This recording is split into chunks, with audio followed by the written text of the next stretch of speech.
Hi student, I am Asya Tiwari. Today in the 12th Geography, the book India, People and Economy, the first lesson Population and Distribution and so on. So in this lesson we will discuss today the distribution of populations and we will study within the factors that are affected the distribution of population in the country means India. So student, let's begin. In the first I will tell you that there is the spatial distributions, as you can see well. Some states where there is a very high density of the populations and some states where there is a very less density of the population. It can be depend over the various factors, but we will just classify the two factors. Number one, the physical factor, and second is the human factor. Physical factors where the climate, terrain, water availabilities, and so many other things like the temperatures, like the soils, like the various kind of the other topography, which is very important for influencing the population distribution in the country.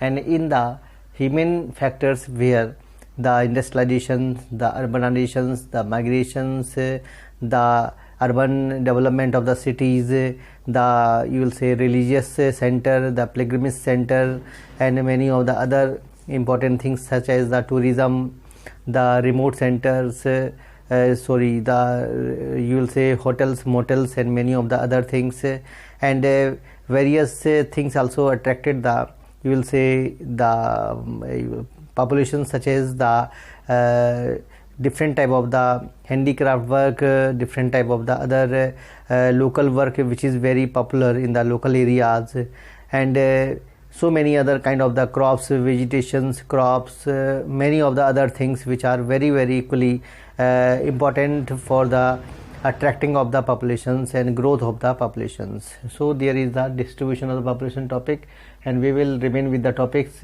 So let's we see. If you discuss with the states of the Rajasthan, Gujarat, Maharashtra, MP, Bihar, West Bengal, Andhra Pradesh, Tamil Nadu, and Karnataka, you will find that there are the 76% population which is living in this area, in this state. These are the states 1, 2, 3, 4, 5, 6, 7, 8, 9. Means 9 states have the 76% population, and remaining population means 24% which is living in the union territories and the remaining states of India. Means there is a very large gap. If you see also the same thing with the state like the Jammu Kashmir, like the Uttarakhand, like the Arunachal Pradesh, you will find that their population is respectively 1.04%, 0.11%, and 0.84%. So this is a very major gap between the populations. So this is the percentage of 0.84 Uttarakhand. So student, there is a very important thing to discuss, that why this distribution of the population is mainly dependent over the these two factors, because these two factors that attract the population. Climate means a very important phenomena of the you will say physical world, and this is physical world where there is a very suitability of the populations, because if you compare the harsh climate and the moderate climate, so the people will prefer to live in the moderate climate, not in the harsh climate. Harsh climate means the very much cold and much hot in these areas, and much rainy areas where the people also not preferring to live that area. And terrain, if you talk about the terrain, so terrain must be very plain, very favorable for the settlement of the human, because human not only live there but also parallel activities also run with the populations, such as the industries, such as many of the other things. These are the you will say human factor, but they are just associated with the simultaneously they are affecting with the physical factors. So terrain is very important phenomena after the climate, because mostly the people just prefer to live in the plains, because plains are very suitable for the agriculture,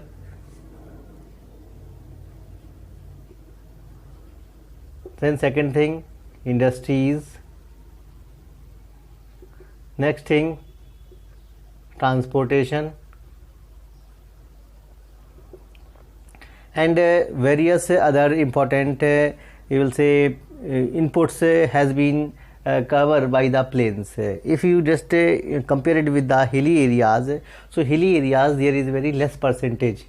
If you just see and compare it the population with the hilly areas population and the plains areas population.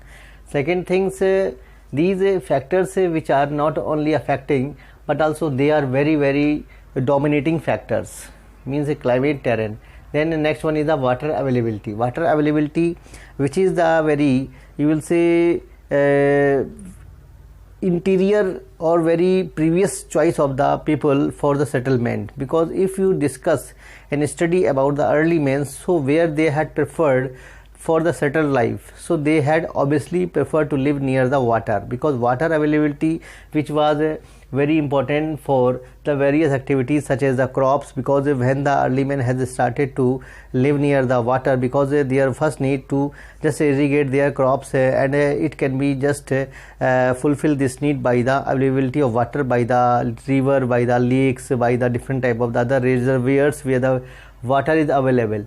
So this is the very important phenomena after the climate and terrain. So student, hope you could understand. Now we will see the consequences. So consequently the plains which are favorable for the growth of the populations.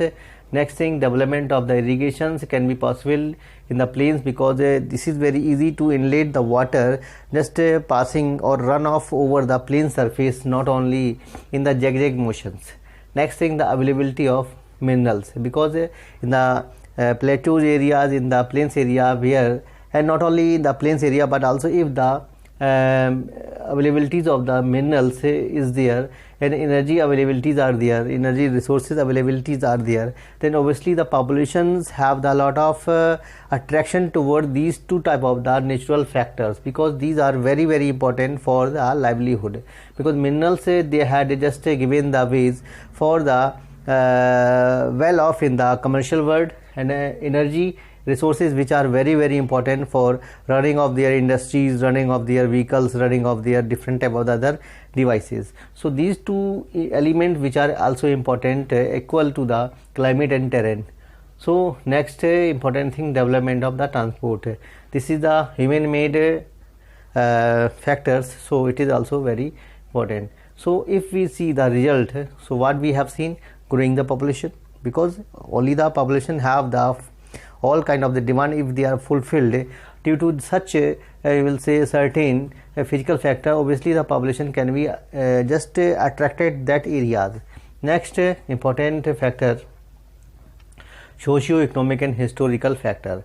If we just say about the socio-economic factor to development of the industries and the urbanization, that is very important thing, because the industries they will say grown at that area where there is the possibilities, not only the in the availabilities of the resources but also the other equal resources along with the minerals resources, such as the water, such as the power supply, such as the availabilities of the labor, such as the good transport, easy transport, and many of the other parallel important things.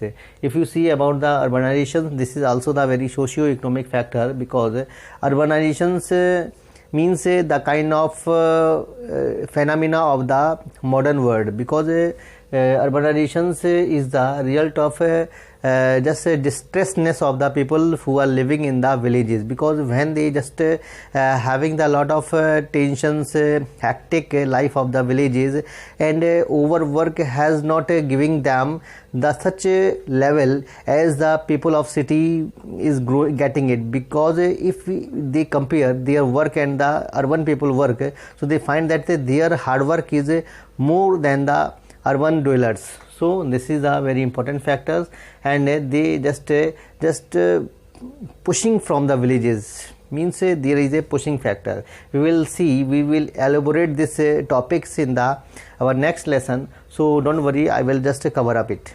Next, early history of the human settlement and development of the transport system. early history of the human settlement, which was very possible near the rivers, near the areas where there is the easy supply of the goods and the other important you will say daily needs, which could be over in that area. If we just compare it with the other important historical factors such as the Britishers, they came to India and they had developed the industries only in the metro cities, means in Mumbai, the areas which are very near the sea, oceans. So in this area where the industrialization was developed, because there was there is the very frequent supply of the goods and loading and unloading. Second things, the transport, which is very equally important, along with the you will say peoples who are living as a labor force. So in this area the population growth has been seen. Population distribution was more condensed in that areas. So in this student, industrial development of the metro cities, this is also very important factors. Migration of rural urban people supported urbanizations, which topic I have told already, because people who are living in the villages, they just face for the push factors, and they are just going to the cities. They are just getting the kind of concentration towards the cities, means pull factors.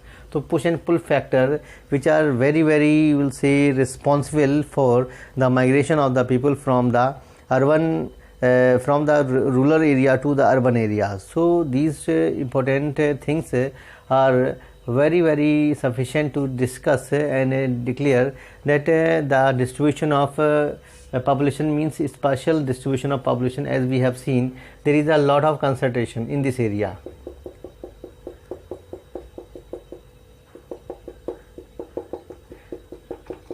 You will see that spatial distribution means local distribution of the population, as you can see well. If I locate, only few people are living there, but if you just point out in this area there is a lot of population, only these factors are very responsible for it.